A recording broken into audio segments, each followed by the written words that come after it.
Hello and welcome back.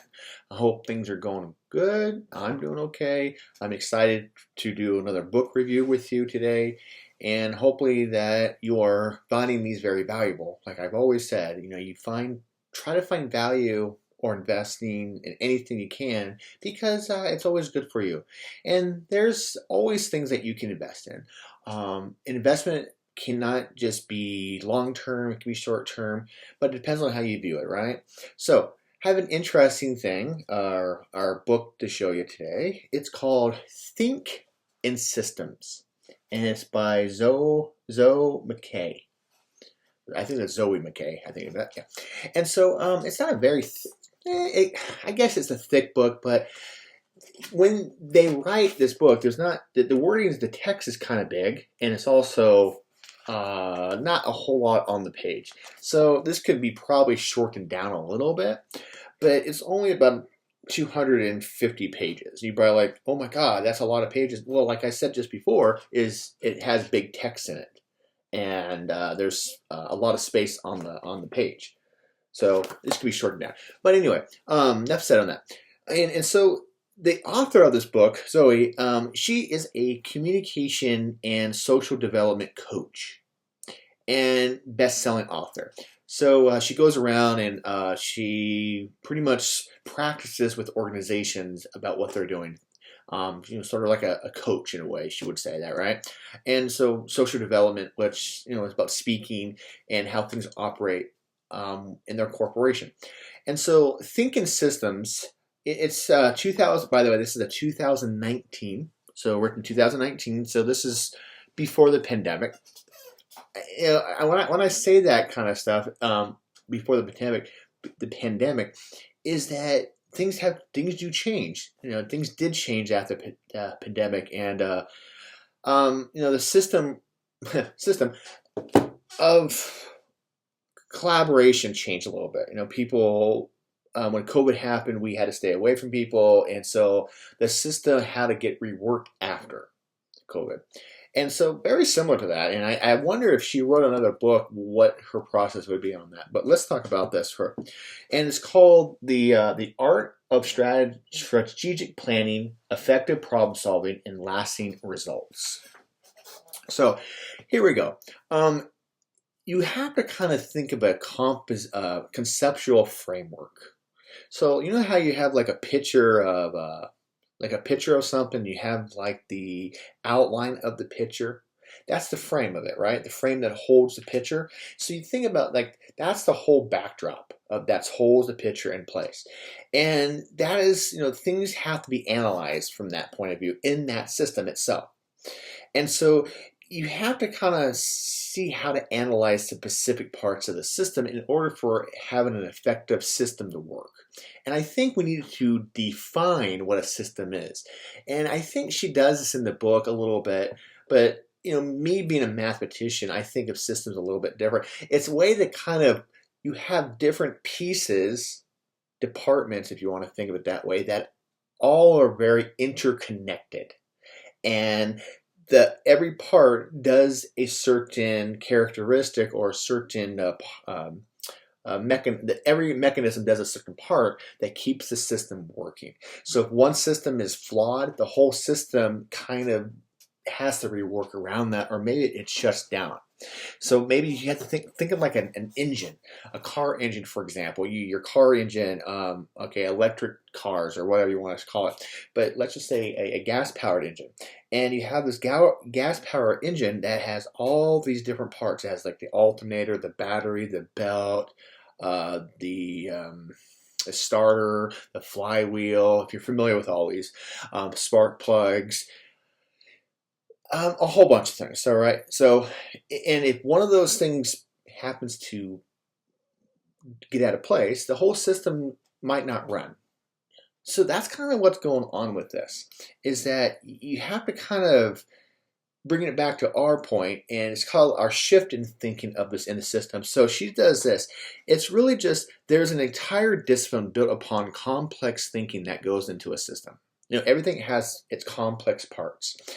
And you have to kind of go above and beyond that sometimes and kind of look at from a bird's eye view, look at the whole system and see how it's working before you start going into problem solving and see what you can critique. And so you kind of want to do like a holistic view rather than a reductionist view. And you probably don't know what those are. A reductionist view is you have to think of it aims to solve everyday problems. So think it's like linear thinking.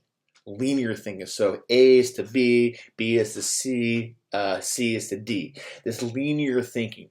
And that's kind of what's going on with that system, is that this linear thinking rather than the holistic part of it, looking at each individual part rather than the whole framework that we just talked about. And so think of like if you had to run out to get some milk. You don't drink milk, okay, whatever. You had to run to the store to get something, right? And if you have to get in the car or whatever thing, go drive, pick up the milk or whatever you're gonna get, and then you need to get something else and something else and something else. And by the time that you get everything together, you're at the checkout center. You had everything that you need for what you need to pick up, and plus additional items. If that doesn't make sense, think of it this way then. You run to go get milk. You need to go buy more milk, right? Obviously. If the car runs out of gas, you need to fill it up. And so I guess maybe another way of thinking about this, you ever read the story to give a mouse a cookie? I forgot who the author is. If you give a mouse a cookie, then he wants a glass of milk. Then after the glass of milk, he wants to get a napkin. Or I think that's how the story goes. But if you want to read that, it's interesting. I haven't read it for a long time. But it kind of has cause and effect thinking going on. So if I drink a glass of milk, I need to pee. Okay? And it's just that whole process of thinking. Anyway, so it's kind of like, what do you see versus what can be the same, and how can things change to make the system a little bit more structural in our thinking. So you have to kind of detect patterns, not just the events in the system. And you kind of have to use a feedback loop. A feedback loop is something that give you, it's some analysis of the system. So for example, when your car breaks down, it's in the garage, and the mechanic hooks it up to a scope, hooks your car to a scope. The scope is like they see the little engine outputs. Well, that's kind of what you're doing with the system. The feedback, you're plugging something in, the feedback pops on the screen. So you're kind of getting that analysis and saying, okay, what is going on? What system, what event is happening so I can complete that system? And our thinking is like that in real life. We are very, I think, linear people. We kind of see cause and effect. Sometimes we don't see cause and effect. We just do things and then see what happens, see what the consequences are. But we do this in life. We have linear thinking sometimes, and that's part of how we live life. So she goes through these chapters, and one is the beginning, right? So our life is filled with inputs, outputs. So we see things. That information goes into our eyes, goes back into our eyes, and then our brain flips that image around into our heads, and then we analyze what we see. But the first thing you need is light first. Light to shine on the objects. That information bounces back into our eyes, and then our brain analyzes what we're looking at, and then we make thought into it. So we have a system for that. And what happens if you don't have light? Well, we can't see anything. So the system has a flaw. And so everything has to have an input-output. So everything's kind of interconnected. And today in politics is kind of rough, but we have ethics when we walk outside. We have a system of ethics, treating people like a human being, right? We don't go out and commit murder, because our system says if you commit murder, the consequences is this. We don't go out and rob anybody because of the consequences of this. You go out, you say hi. It's decent to say hello, to look people in the eyes. In some cultures, look people in the eyes, shake their hands when you meet them, say hello. That's our system. That's what we as a society like to see, because we like to be nice. I'm hoping we like to be nice people. And so we have certain ethics, certain laws that we follow. Driving on the right side of the road, because that's our system. It's an everyday system that allows us to function properly. And so, the systems are like maps, maps on the system. We have things here, there, the individual parts. And so it's kind of like, when you brush your teeth. When you brush your teeth, what do you do first? Well, you find your toothbrush, you undo the top of the toothpaste, you go on your toothpaste. You might soak it a little bit, get some water on it, and then go ahead and do that. It's that linear thinking, and if one thing doesn't follow into that thinking, you're not going to brush your teeth thoroughly. So it has an order. Or maybe you're kind of like, she has this as an example. Your cooking skills is your input, right? Your cooking skills is your input, and so you get everything in your input. So you have eggs, oil. You want to scramble some eggs. Eggs, oil, pan, and salt. And then you do your thing with your skills. The output is, I get a food. I get a scrambled egg. What if I wanted to make that system a little bit more advanced? Maybe in that system, I want to put cheese and veggies with my scrambled eggs. So that's an adjustment that you're making the system a little bit more fluent, a little bit more flowing, a little bit more advanced. And that's kind of what we do today. We kind of take old systems and just adapt them a little bit.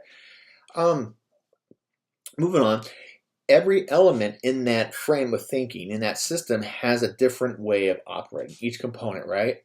And so they're kind of like, you can think of it like this.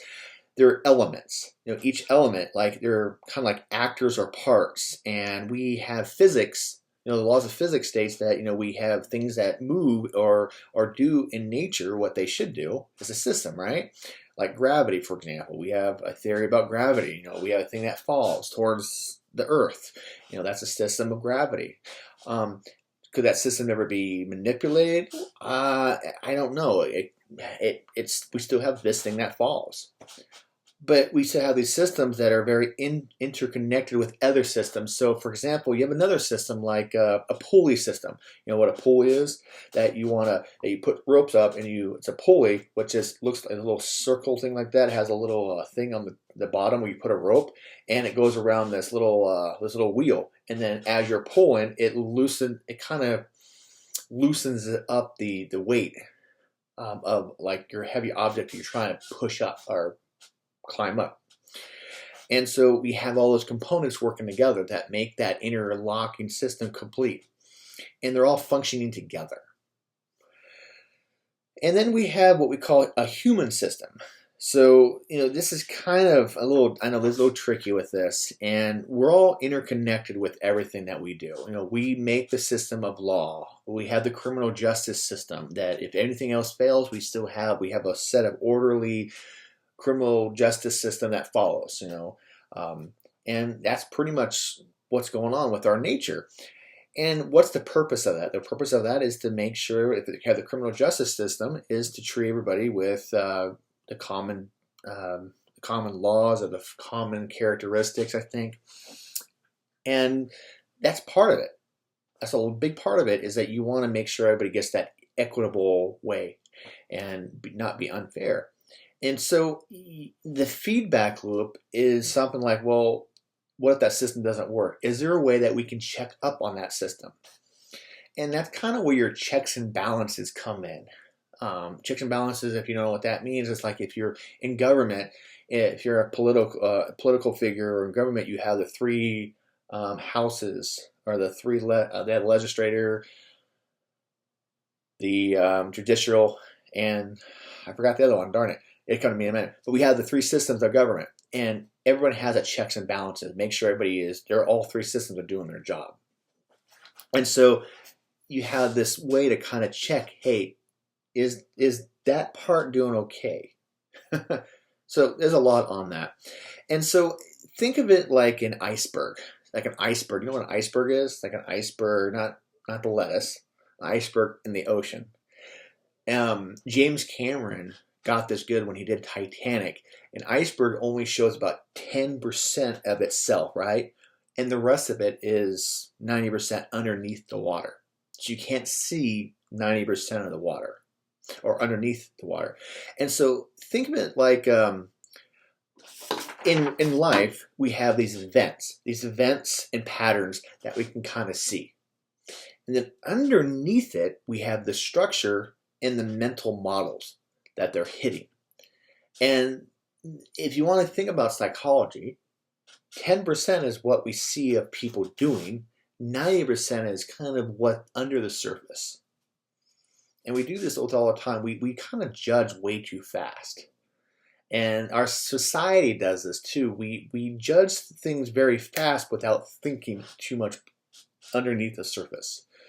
And that's part of a personal structure, our personal society, is that we judge way too fast. But we kind of need some kind of a way to analyze or get our thinking back in check. And so that's why we have feedback loops.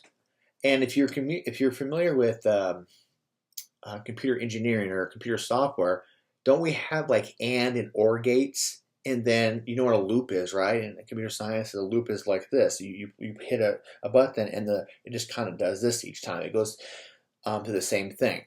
And it's kind of like an input-output and or gates. If that doesn't work, I'm sorry. But you have this kind of understanding of this. And this book is kind of interesting because she says, think in systems. And we kind of do that in life. We have systems that work. And we don't always think in those systems. And there's a process. So can the system change? Of course it can change. But it can also be adapted too. So think of it this way. Aristotle, if you don't know anything about Aristotle, he was a Greek mathematician, philosopher. I don't think, I want to say inventor. I don't think he was an inventor. But anyway, Aristotle, 300 BC, he, the first person to kind of give us a logical realm of thinking. And so he kind of invented a system of the first thought and thinking process. And, his theory was, okay, we have these elements, earth, wind, fire, water, and then earth is the most important one. And so now we think that, okay, well, that means that the earth is the center and everything rotates around it, right? It was the earth-centered philosophy back then. Well, what happened? Well, it took many years. Back in 1549, Christopher 49, this was the same whereabouts as Nicholas Copernicus. And what did he do? Well, he discovered that, that's not true. I see patterns that the sun is the center and everything rotates around there. And so you came through an earth-centered versus a sun-centered. And that system was just reworked. So Aristotle had the right idea, but he had the system in a different place. So same system, but we tweaked it. If you think about it, it's interesting. And so we have, Newton, Isaac Newton with his physics and stuff like that lasted for how many years?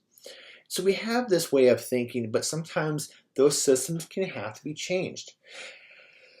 And we have social problems and systems thinking. So going back into our society, because to kind of relate this stuff, is that we have environmental and we have social and economical systems. We have the stock market that has a system. You put money in and you see the supply and demand. You see your bonds. Environmental, environmental is that if you treat the world badly, if you pollute the world more, the effect is that the Earth's not going to last that long, or you're going to cause some emotion, right? Like methane. And methane was a big problem because of the ozone layer. We caused that. And you think about the social problems. We have a system of criminal justice, of law and ethics to keep us in check. So, change is scary in these systems, but it comes down to cost. No wonder why people enforce the status quo. A lot of people don't want to change the system because they like the power and money right now. And you can see that in a lot of places, I'm hoping. It's all about keeping that power and keeping that money in check, because you have decisions. And it's sad that we live in a society sometimes like that, but whatever. But you have to practice system thinking of an individual. We run through systems in our heads. Every time that we look at something that we go through, we analyze it in our heads a little bit. Sometimes we do a lot more than that. We might say something, jump to conclusions, but we kind of go through that. And she says in the book, we have what we call instant gratifications. We are all creatures of instant gratifications. We want things fast, and we have a system in our heads that does that. And if you tweak that system in your head, you can actually delay that instant gratification. So I think it's a mindset and kind of rearranging your order of thinking to make it more effective in life. And I think that's kind of how we are approaching that. And what her point of this book is it's a personal belief. It's a personal system that you can critique a little bit and believe in more. And so, you're kind of slowing down and paying attention to more details rather than jumping to conclusions. We have a very influential society. Things are on TikTok or Instagram, and people say something about things, and then all of a sudden, what's our doing? Well, our biases and our thinking kind of go towards that judgment or that decision. So you kind of have to know what you're doing, and you kind of have to know your actions, and your actions have consequences. Depends on what you're doing, and you can't just put a Band-Aid on that system and expect it to work. And I really think that's kind of like what she's trying to get at, is that in order to advance and change, you got to critique your system so you can pursue and be more operational society. Very interesting book. I'm going to hold on to it. I'm going to put it on my thing because I do like the logic into it. There's a lot of validity to that. It's up to you. It wasn't that much. I think I got this on Amazon. A lot of books I get on Amazon because there's not a lot of bookstores anymore. And some bookstores are kind of expensive, but sometimes you can find a good sale. But look around and hope that you found some value into that, and keep your thinking. All right, have a good one.